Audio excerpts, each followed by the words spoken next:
Hi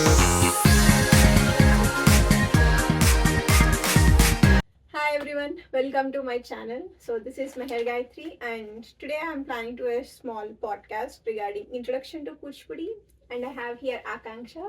She's my friend and also a student who is learning here. So I'll leave it to you. Yeah, hi everyone, I am Akanksha and thank you for inviting me. I will now get started with the questions directly. For those who may not be familiar, what is Kuchipudi dance and what are its historical significance?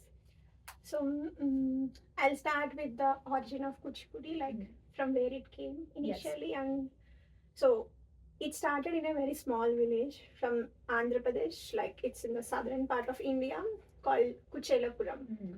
So Kuchelapuram over the time has translated to Kuchipudi. Okay. So initially the entire village used to have only just families who used to practice Kuchipudi in their daily life, and it still has a lot of families that are famous. So they basically performed for temples, right? The families or yeah, so when Kuchipudi was originally started, or like the way it's now, whatever we do now, or all the items and choreography, they actually were from Siddhendra Yogi. So he's the one who really revitalized Kuchipudi art form, and he started like bringing in very young boys from the Brahmin families, okay, to the temple, and he started teaching them the Kuchipudi art form, which we try to do nowadays to be as close as possible to his original choreographies.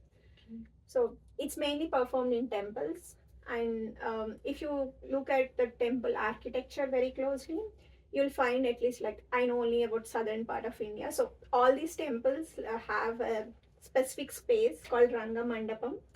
So that's dedicated to performing the dance. And usually they open up the space when the locally people have very huge festivals like Vinayaka Chavati, Dashra, or Shivaratri. So at that time, the young boys, they are called Bhagavata Melalu. So they used to come in and perform at least one story that they take from the mythology and which is relevant to that festival on that area. Okay. So how does this dance form stand out among other Indian classical dances? Yeah, so one thing is it's one of the oldest dance forms. Okay. So there are excavations like from the Indian Archaeology Society, so that there are they found it to be like Kuchipudi forms dating back to 7th century, but it really got revitalized or rejuvenated like after Siddhendra Yogi. It's around 14th century, if I'm not wrong. But this is to the best of my knowledge, so you have to do a fact check again. That's fine, yeah. Don't take my word as such. Take it with a grain of salt. Yeah. So this dance form, when Siddhendra Yogi has to started choreographing it, it's mainly done as a dance dramas. Okay. So unlike other art forms, Kuchipudi mainly focuses on a group dance. So for example, they will take a part of from Shiva trilogy mythology, like you have Manmada Dahanam. Mm-hmm. So they will take that part and they will encompass it in Shivastuti. So when I do Shivastuti, I'll be performing. If I do it solo, I need to perform Shiva character, Parvati character, and also Manmada character. But usually it's like at least three group people involved group dance. So each performs each character, and they try to bring out the story of that particular part from the mythology. So it's more like a dance drama. Okay. Yeah. And what do you think is the suitable age to start learning Kuchipudi dance? If you're okay to bear the pain, any age is suitable. But I say, like, I want my students to be at least 3 years old before parents bring me to teach dance, because so that they can grasp the yeah. I can't teach somebody who's younger than 3 years. Okay. That's for sure. But you should, if you really love dance or want to learn something new in your life, you should not back out just because you're 20 or 30 or 40. It's just that you'll have a little bit of pain at the beginning, but if you bear with the pain, then whatever is going to come in the future, I really think it will be very sweet. Yeah, as long as you feel happy, I think it's the age is fine. Even I started very late, so yeah, I don't think age really should be a bar. Yeah. And what do you think are the other benefits of Kuchipudi dance? So I'll tell you it in two parts. One is the spiritual benefit. So as I told you, the main motto of Kuchipudi is like, so here the performer expresses his longing to become one with the God. So Kuchipudi is one of those forms which can be called as dance yoga. I know, like if you do any one particular thing very wholeheartedly, it can become yoga. But Kuchipudi in itself enforces that dance, like yoga kind of feel, because all the kirtanas or whatever songs that you pick, you can actually feel the love that the writer has towards the god. And if you have to perform it, you yourself have to feel that love. Until unless you open your heart and feel the love for the god, you can't get your expressions right. So it's like spiritually it will free your soul from the bindings of your body, and it can enlighten you to be on the right way. And it also helps you, come out of this hustle and bustle, and think what's actually your life is for.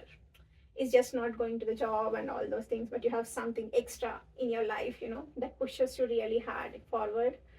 That's a spiritual aspect. Coming to the scientific aspect or the biological aspect, I'll say, first thing is it strengthens your body a lot. So if you look at the just basic posture in which you sit and do the dance, it's like Saustavam. It's like you need to have a lot of core energy in your body. It really strengthens your muscles, both legs, spine, and also hands, because you need to be really stiff and strong when you perform. And if you look at any of the tapping movements, you can see that we tap it very hard on the ground. So the dance itself has so much energy, so it will automatically strengthen your entire muscles or body.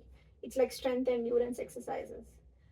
And it also helps you to improve your coordinations. So you in Kuchipudi you can mainly divide your body into three parts. So one is below the spine, and the other is spine and the middle part of your body, and then comes your head.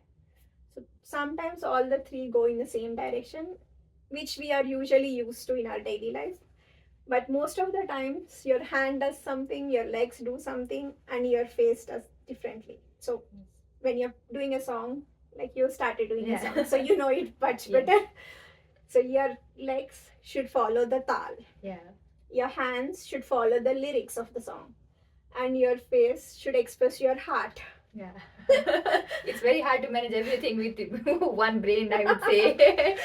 But I think with practice it gets better. Yeah, definitely. So that really helps to increase your brain networking. So it keeps your brain sharp. At the same time, it helps you to, get a habit of doing multitasking. yeah. And there is a study that's been done, not just on Kuchipudi, but for all the dance forms, I'll say, that compared to the non-dance form dancers, the dancers who do it regularly, as they age, they have less frequency or less tendency to get any age related brain diseases like Parkinson's or Alzheimer's. Okay, that's a good piece of information. So it really keeps you on your toes, like sharp. Okay, yeah. So thank you for answering all my questions, and then over to you. Yeah, so all the answers that I've given are to the best of my knowledge. If there are anything, please don't be offended. And if you want to know more about Kuchipudi or if you have any questions, please mention it in the comments. And we will try our best to answer those questions as well. Yeah, sure. See you next week.